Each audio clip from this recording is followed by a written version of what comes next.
Hi guys, hope everyone is well and welcome back to the Improvement Podcast. To start off, this episode is going to be working around injuries. So, just to clarify, I'm not a physio, I'm not qualified to give you really advice, but I'm just going to talk about what I tend to do when I get like a wee niggle or a wee injury come up and how I like to work around things.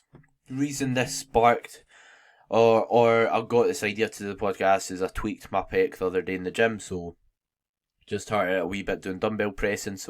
It just sparked just a good topic and idea to discuss on the podcast. And hopefully, I've got a good few points to give to you because with training, when you're training hard, pushing yourself day in, day out, you're going to come across with niggles and injuries. They're going to happen at some point. Saying that, there's some things you can do to basically prevent it as much as possible. For those wondering, I think my pec's fine. I should be okay. What I plan to do is potentially go into a higher rep range in the next session, see if I can train it without it being sore. If it is sore, I'll just leave it and do the rest of my movements. It's not the end of the world. I'm sure I'll be back in no time. But my main concern's just not to aggravate it. Going on to that, that's a good segue into my first point I want to make, which is, will training aggravate it? So, when I'm in the gym, a good rule to stand by is don't do anything that causes pain, because usually if something causes pain, it's telling you probably shouldn't do it. So, I never really train for an injury. Like if I've got if I've got a wee niggle on something, then I can maybe sometimes sometimes I train for it when I shouldn't, but it's only when it's very very minor and I think I'm not gonna hurt myself even more. But if something is sore and you're training in it, you know it will aggravate it, you know it will flare it up again or make it worse. Don't do it. I know it's easy to think short term sometimes when you're in the gym and think, oh, I need to get a set if I want to grow, I need to train, or I'm going to lose my muscle. But what's going to be better? Having 2 weeks off, let's say, doing any chest exercises, or having 3 months off because you absolutely ruined your pec because you trained for an injury. I'd definitely rather go with missing 2 weeks of chest training instead of messing my pec up and having to spend longer off the gym. So think long term. It's very easy to be down in the dumps when you get like a wee niggle and be gutted about it, which I appreciate, which I do get myself, but it's good to think long term and just realise like it's like if you're not training your chest 2 weeks out of the 52 weeks in the year, is it the end of the world? Considering, let's say, if it's a long term thing you're looking to do training for, let's say you're going to be doing it for the next 10 years. I'm not even going to try the maths, not, not the best at maths, but it's going to be a really short period if you're out of the gym for 2 weeks. So just bear that in mind and don't aggravate it, whatever you do.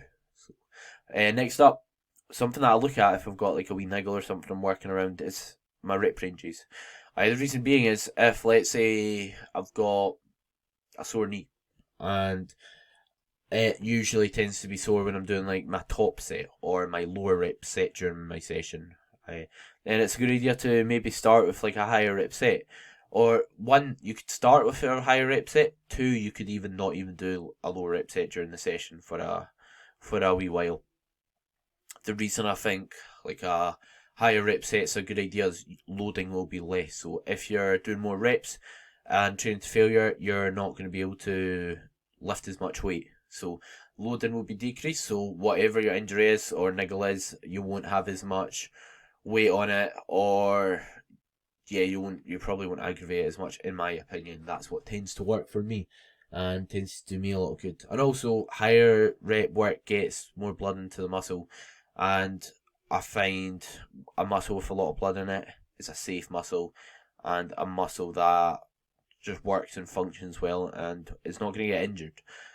So going on to that, also make sure you're getting blood into your muscles before you're training. So you don't want to just go into your top set on like any exercise or your hard working set without warming up. That gives me the absolute fear when I see folk do that. I just see folk go in the gym, put like a 20 on each side and start bench pressing. It's like, maybe you can get away with it, but is 10 minutes out of your day gonna do that much harm if it's just messing about, warming up on the treadmill, or just you know what I mean, doing windmill things with your shoulders. The way I look at it is, I'm not going to tell you how to warm up or how not to warm up, but I think doing any warm up's better than nothing. Even if it's just stretching, even if it's just moving your joints about, just whatever you're doing, just do some sort of warm up, I think. And that will limit your chances of being injured. And just get your heart rate up as well where you're at it. As well as obviously trying to warm your muscles up. So, yeah, I'd try and stick to a higher rep range, see if that helps. That's what I've been doing on like the leg extension and the hack squat when I've had a couple knee issues. So yeah, going on to that tempo. So if let's say you've got sore elbows and you're just dropping the weight when you're bench pressing and catching it at the bottom, all that load's just it's accelerating down and you're just catching it. That's not going to be good on your elbows, let's be honest. So be aware of your tempo. Not only does slowing your tempo down make the set better, in my opinion, like a better quality set, but as well as that, you're probably not going to get injured as much because, like I said, you don't have the acceleration of the weight and then going to a dead stop position or like just catching it at the bottom, which is just going to put a lot of stress on your joints. And if you do that, you've got a higher potential to be injured at the bottom, like stretched position of the movement, which also leads to controlling that portion. So as well as that, you're going to lift less weight when you're doing movements if you control your tempo. So you might think, oh no, I'm not going to build muscle, so I'm not lifting as much weight. You need to put weight on the bar, you need to progress. But if you progress while controlling your eccentrics, that's still progression. It's not a competition how much weight you can lift. If so, it would be powerlifting, or it would be just doing your 1 rep max, or doing exercises that you're just the strongest on, which isn't how you build muscle. So yeah, bear your tempo in mind always. And not only will this help you just not aggravate any injuries, but it'll prevent them as well. So very, very important. Next is your execution. So this is kind of a hard thing to cover on a podcast, but are you doing the movements correctly? So some individuals might not be completely knowledgeable on what a movement is done correctly and how you shouldn't do a movement, in other words. But for the most part, like I said, as well as controlling your tempo, don't do anything that hurts you. Film it back, see how it looks. Send it to me on Instagram if you don't know how to analyse your form or you're not sure what's good form or not.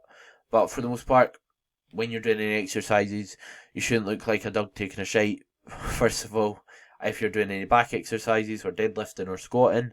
And yeah, like I said, it's something pretty hard to cover, but if you want to send it to me or just ask me, then I'll be more than happy to give you a hand. So just make sure your execution's good as it can be. So next up is banding exercises. So you might see people doing it on the leg press or the hack squat. They're two exercises I actually use bands on. Or maybe like a leg extension or like, let's say, Smith machine movements. And you might think, why are they using the band? Why are they being nerding out, banding movements? Why don't they just train hard? You'll grow muscle, blah, blah, blah. Because it can be beneficial for a number of reasons. In this podcast, I'm just going to cover why you may want to band it for just working around an injury and injury prevention. So this is something quite relevant to myself at the moment. So I've been having problems on the hack squat. So just basically a leg machine which replicates the squat. It's been hurting my knees. And what I've done for that is I've banded it. And I've banded it so when I get lower down, it's going to take tension off the leg press. No, sorry, the hack squat. It's going to make it lighter at the bottom. When it's lighter at the bottom, when I am at the bottom of the hack squat, that's when my knees are sore. So if I band it, it means I'm not lifting as much weight where it hurts my knees. As a result, it doesn't hurt anymore. And as well as that, it has a few other benefits from it, but like I said, I'm not going to cover them. But yeah, basically it makes it more joint friendly, which is a big benefit of doing it. So yes, you might think, oh, you don't have to be nerdy and that, use bands, and it's just hassle setting it up. But if my knees are getting destroyed without the bands, then why the hell would I keep using it without the bands? It makes so much sense. So yeah, That's another example, and you could maybe do it on the leg extension. If it's sore on your legs, on your knees at the bottom of the leg extension, you could band it so it's only heavy at the top, and as a result, less stress on your knees at the bottom. And same applies to like if you're doing a Smith machine press or a Smith machine squat. If it's sore at the bottom and it hurts at the bottom, you could put a light band on it. You don't really have to use a really strong band if you are not using a lot of weight. So it will depend on how much weight you're using. But yeah, that's why I'd sometimes use bands, and I think they're a great idea. And it can be done on multiple exercises in the gym. While also, like I said, having other benefits from it. And next, don't do any exercises that are painful. For example, if I did try and band the hack squat, it just kept hurting my knees, I couldn't work around it, then why, I could just do another exercise. I could use another machine in the gym, I could do a barbell squat, I could do a Swift machine squat. There's no reason why you have to do one certain exercises. I think it's well established and everyone knows by now you don't have to do one exercise to grow muscle. Multiple exercises grow muscle. There's no best exercise, so if it's hurting, don't feel like you have to consistently do it, because you don't want to just keep beating your joints into the ground or doing something that hurts you, one of your muscles or that, because at the end of the day you've only got one body, and I'd rather be able to train and progress long term than do one exercise that might be beneficial short term, but it messes my joints up for the future. So yeah, there's no magic one. Just change it if it's painful and you've tried, let's say, maybe changing your stance or controlling the weight more or doing wee things like that, making sure your form's good. If it still hurts, just swap it out. And next is, if you have like a injury or that, don't put a lot of like weight on the body part. So obviously we need to put weight on like exercises long term if you want to progress them. But like I said, there's ways around it, like making our execution perfect, our tempo really slow, and choosing exercises that don't put a lot of tension on the body part. For example, if you've got sore elbows now and like they're sore when you bench press or do close grip bench press, then don't do that. Just work around it for the time being. You can train your body parts in a number of different ways. So just don't. If something, let's say another example, if your back is sore, you don't have to load it with deadlifts or bent over rows for the time being. So there's no reason why you can't leave them out for a wee while if it's just causing your back to be sore and you're aggravating it. So yeah, you don't have to. You can find ways to work around it and not lift like a ton of weight and still make progress for the time being. Next up, if you've got an injury or an issue, pre-exhaust the muscle. So what pre-exhaust is basically doing like smaller isolation work before doing your big compound movements. So an example of this is maybe doing something like a chest fly before a barbell bench press. So what this does is it means you potentially might not be able to lift as much on the bench press, which isn't the end of the world, because as long as you're progressing it over time, you're going to build muscle. Second of all, it gets a lot of blood in your pec. So getting a lot of blood in your pecs mean you'll be able to potentially use them better on the bench press. As well as that, you'll potentially be able to target so you'll use your chest better, get blood in the muscle, which will prevent injury as well if you find you get injured on it frequently or it hurts something. So yeah, that's something you can do. Another example of how you could do this for your legs is before like barbell squatting, let's say it hurts your back when you use a ton of weight, you can potentially lift a bit less weight by doing like a leg extension and a hamstring curl beforehand. And just progress them like in that order. Like there's no reason, if you're gonna progress movements, regardless of what stage they are in the session, you're gonna build muscle. So it doesn't matter if you're not let's say because you put third instead of first, you lift 10 kilos less. If you manage to still progress it over time, then you're gonna build muscle. So that's no problem.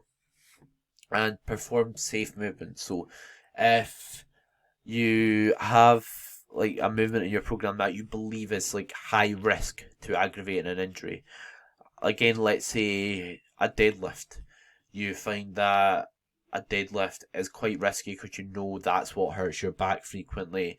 you know you're not great with your form in it, then now you know that it's not that safe to perform, you think it could potentially hurt you, leave it out for the time being. There's no rush to do any exercise. Yes, I do obviously preach deadlift, and I think it's massively beneficial and a good movement to perform in your split. But if it's going to mean you're going to get injured, it's not the best movement to do at the moment. So feel free to just leave like movements out, like I said, and you don't have to incorporate them if you think it's unsafe or they're a high risk movement. And that doesn't mean long term you should never deadlift or squat. You should only do like leg extensions, hamstring curls. But if you're just coming back from an injury, there's no worries about doing them really really light or being really mindful or leave them out for a short period. And next, if you have an injury, again, I'll take your back for example because it's a good one to basically give an example for. If your back has had an injury and you're deadlifting and you're training to the point your form's breaking down, your lower back's rounding like you're like a dog taking a shite, like I said earlier, then it's probably not ideal to do because your risk of injury will be higher. Just like I said in the last point, so train close to failure, but not don't train past the point where you can maintain good form. So when your form breaks down, the set's over. Stop. Like, yes, you might get an extra rep. Yes, that might help you build muscle, but again, if it's going to keep you out of training, if it's going to damage or hurt long term, then there's no need to.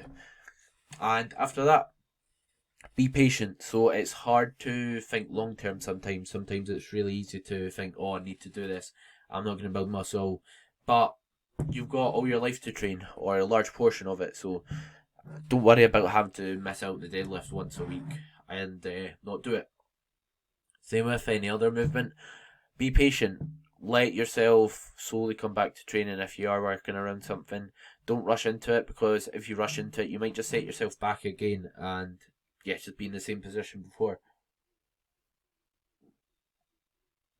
Sorry, I'm just drinking my coffee. So, next up, see a specialist. So, as much as I can give you these wee tips of doing different rep ranges, changing your tempo, I'm not qualified to basically tell you what to do. This is just what helps me most of the time, what stops something hurting. But if something's wrong and it's reoccurring or it puts you out of training, see a specialist, go see someone. I heard a good example. There's this podcast that I used to listen to quite a lot, and one of the guys, he was a powerlifter, he had a lot of hip pain, I believe, and he kept stretching his hips, stretching everything out. He'd done that really, really frequently because he wanted it to get better. He'd done it like multiple times a day, and it just wouldn't get better. He was doing that for like months and months and months, I believe. And then it turns out when he saw a specialist, he was basically grinding a bone against a bone. So I don't know the details of it, but basically that's not a good thing. So he was just making it worse over time, grinding a bone away from just trying to stretch it and do something that's not actually helping. So instead of messing yourself up or doing something that's counterproductive to getting better or getting back to training, just go see someone who knows what they're talking about, because yes, you can guess, yes, you can work around it, yes, you can do all the things I've said, but it is your body. You've only got one body. So you need to look after it. You should look after it. And at the end of the day, it can save you so much time. Because if you just do that when it actually happens, you can know what you should do, what you shouldn't do, get some advice, maybe speed up the recovery process and be back to training quicker. Instead of just rushing back to training, getting injured again. And if something is sore, let's say your back, let's say you sprained or hurt your back deadlifting. In my experience, what helps me is getting some blood in the area and moving around. Whenever I'm off training or can't train for a good few days, or one of my clients is the same, or I just sit about all day on my rest days, sometimes like my back's sore the day after, and I think it's just a case of sitting all day, and it's just going to get tighter and tighter if you just sit. It's good to move. You're not supposed to be stuck in a chair all day, so if something's injured, try not to do nothing. If, let's say you broke your leg, obviously don't go a walk and walk in your leg, but try and do some sort of exercise. It's better than just sitting, getting everything even tighter, hurting everything, and just getting poor posture, etc. So yeah, just move, get some blood in the area, because that helps our muscle recover, I believe. So all these recovery things like foam rolling, like massage work, like having salt baths, like going to the sauna, and stretching, what they do is they put blood in the muscle. They put oxygenated blood, nutrients in the muscle, which helps it recover, grow and repair itself. As a result, you'll get better faster, I think. So saying that, when I say get some blood in the muscle, that doesn't mean do a leg press if you've just broke your leg. That means go a walk outside. Even straightening and bending your leg while you're sitting in a seat, squeezing your muscles, I think is beneficial. That's what I always do if I get something sore. I like massage it or something, and then try and go a stroll, keep moving, keep active, and it seems to help a lot. So yes, you might think, oh, if something's sore, just sit, let it rest and fully recover. And maybe if something's just happened, then it might be a good idea. But I find, like, let's say, the example for my back, just getting out, walking, stretching it, things like that is much better than just sitting in my chair saying my back's broke. Because if you're sitting, you're going to get even tighter, you're going to get even sorer. If you ever went on a big car journey or went on a plane for ages, you'll know what I mean. Things ache, things are sore. So be active. Even if you can't train, try your best to, although you might be down in the dumps. So again, just to say, this is just my advice on what's worked for me in the past. So again, I don't know what's wrong with you. So take all this with a pinch of salt and just my recommendations and just a few things to consider. But again, you're best to see a specialist and see someone who's actually qualified to talk about it. And again, just advice. So yeah, hope you found this podcast helpful.